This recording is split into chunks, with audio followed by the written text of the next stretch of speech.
How do you navigate yourself to know you're on the right lines or not wasting time? What does that day to day look like of doing the reps? Sure. So early on, the reps for me would be, for example, if I'm starting a trading session, trading New York session, or 9:30 a.m. Eastern time, I'm setting up game plans. Just something simple as setting up game plans and what I think is going to happen in the market and why, right?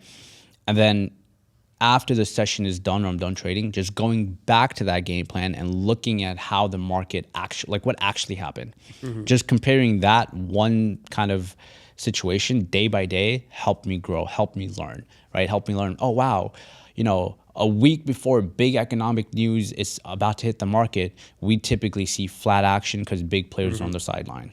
Yes, someone can tell you that and explain it to you, but when you see it happen and you experience it, it sticks with you, right? But the way you make it stick with you is by putting in the reps of writing those things down and then coming back to it and being actively engaged in what's happening.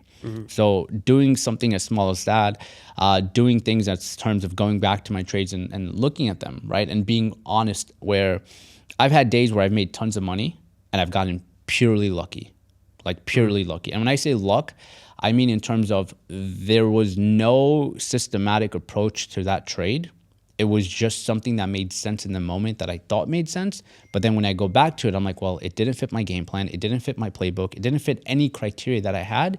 So I essentially got lucky. So I have to say, okay, I'll take the money, but I have to write this off as a bad trade. Yes. Vice versa, when I've had bad trades, in the moment I've gotten frustrated, I'm like, oh man, I lost money. This was a terrible trade. And then when I go back to it, I'm like, no, this wasn't a bad trade. This was the right actually a thing to great do, trade, right? I have put out the risk and it didn't work out. That's the market. That's what I signed up for. I am required to put out risk. I'm required to have trades that I'm going to lose money on. I lost money.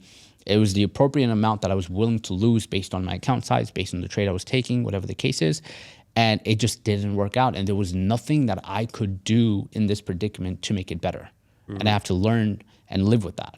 So doing those reps, doing those things over time, they become second nature to you and you become very kind of fluid in the market, especially with your execution. Because the biggest problem I think people have is execution. They can have a good roadmap, a good game plan, good playbooks, good setups, everything. But when it's time to execute with real capital, they hesitate, they're scared, they double guess themselves, they're overconfident, whatever the case is. So I think when you get those reps in over and over again, you kind of reduce those feelings, emotions, and whatnot.